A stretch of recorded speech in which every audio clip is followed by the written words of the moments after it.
News super one, सत्याचा बुलंद आवाज। अशाच ताज्या महत्त्वपूर्ण घडामोडी बघण्यासाठी सबस्क्राइब करा न्यूज सुपर वन।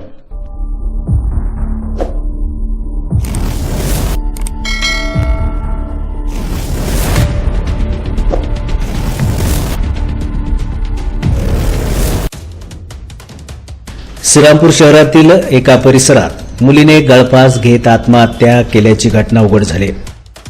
सदर आत्महत्येप्रकरणी मुलीच्या वडिलांनी मुलीवर अत्याचार झाल्याचा संशय व्यक्त करत त्यातूनच तिने संशयिताच्या घरी आत्महत्या केल्याचं म्हटलंय।